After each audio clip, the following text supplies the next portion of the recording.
안녕하세요. 저는 이웃을 섬기고 다음 세대를 세우는 교회 경기도 시흥시에 위치한 수인중앙교회 김진 목사입니다. 지금으로부터 약 40년 전인 1983년 6월 30일 당시 6.25 분단 30주년을 맞이하여 이산가족을 찾기 위한 생방송을 진행했는데요. 원래 계획은 2시간을 진행할 예정이었는데 너무나 폭발적인 반응을 보여서 생방송으로 2시간 30분을 연장해서 방송하게 됩니다. 당시 이산가족 찾기 생방송은 국내뿐만 아니라 해외에서도 뜨거운 관심을 보였는데 역사상 최고의 시청률인 78%의 시청률을 기록했습니다. 저는 그때 초등학생이었는데도 불구하고 어렸을 때 헤어졌다가 죽은 줄만 알았던 부모와 형제와 자식을 만나서 오열하는 장면을 보면서 TV를 보던 저도 울었던 기억이 납니다. 평생을 이미 죽은 사람처럼 혹은 없는 사람처럼 포기하고 지내다가 30년 만에 다시 만나게 되니까 그야말로 죽었다가 다시 살아서 돌아온 사람처럼 반갑고 기쁜 겁니다. 우리 가정에도 잃어버린 가족, 교회에는 나오지 않을 거라고 기대하지 않고 없는 사람처럼 생각하는 그런 가족은 없습니까? 마태복음 21장을 보면 주님께서 나귀 새끼를 타고 예루살렘에 입성하는 장면이 나옵니다. 이때 예수님께서 두 제자를 보내시며 너희는 맞은편 마을로 가라 라고 말씀하시는데 그곳은 바로 죽은 나사로를 살리신 베다니 마을을 가리킵니다. 그런데 이때 주님께서는 두 제자를 베다니 마을에 사는 나사로의 집으로 보내시지 않고 그냥 맞은편 마을로 가라 라고만 말씀하십니다. 마르다와 마리아의 섬김도 귀하지만 전혀 뜻하지 않는 곳에 주님이 쓰실 나귀와 나귀 새끼가 예비되어 있다는 말씀입니다.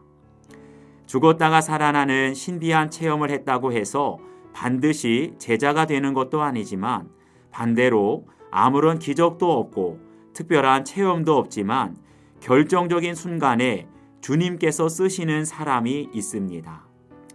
그런데 여기에 보면 예수님께서 제자들에게 맞은편 마을로 가서 끌고 오라는 그 나귀와 나귀 새끼는 예수님이 쓰시기 전까지 매인 상태였다고 말하고 있습니다. 여기에서 매여 있다는 말은 곧 주인이 있다는 뜻입니다. 나귀 새끼의 주인은 나름대로의 계획이 있었을 것입니다. 나귀 새끼를 시장에 팔든지 아니면 나중에 크면 짐을 지우든지 나름대로의 계획이 있었을 것입니다. 그런데 주님께서는 그 매여있던 나귀를 풀어서 주님께 끌고 오라고 하십니다. 왜요? 바로 주님의 뜻대로 사용하시기 위해서입니다. 오늘 주님께서는 저희들에게도 말씀하십니다. 우리 가정에 매여있는 나귀와 나귀 새끼를 주님께 데려오라고 하십니다. 세상 성공과 돈에 매여 있고 쾌락과 정욕에 매여 있는 남편과 아내와 자녀들을 주님 앞에 데려오라고 하십니다. 그리고 지금까지는 주님과 상관없이 살아온 그들을 주님께서 쓰시겠다고 말씀해 주십니다. 저는 어린 시절 주일학교에도 다니고 여름 성경학교에도 열심히 다녔지만 중학교에 올라가면서 교회를 다니지 않았습니다.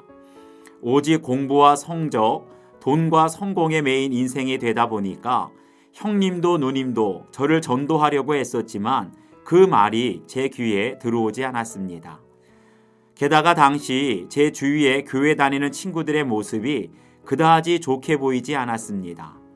교회 다닌다고 하면서 공부는 안 하고 교회 다닌다고 하면서 친구들이랑 성경 문제로 싸우고 교회 다닌다고 하면서 정직하지 않고 거짓말하는 모습을 보면서 교회 다녀봐야 아무 소용없네 속으로 교회 다니는 친구들을 판단하고 정죄하며 교회에 대한 부정적인 생각을 갖게 되었습니다.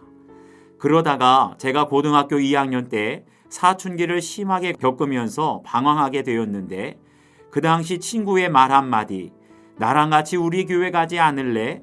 이 말 한마디에 교회에 나오게 되었고 제 인생의 메인 것들이 풀어지고 그 이후로 평생 주님을 떠나지 않게 되었습니다. 여러분도 한번 생각해 보시기 바랍니다.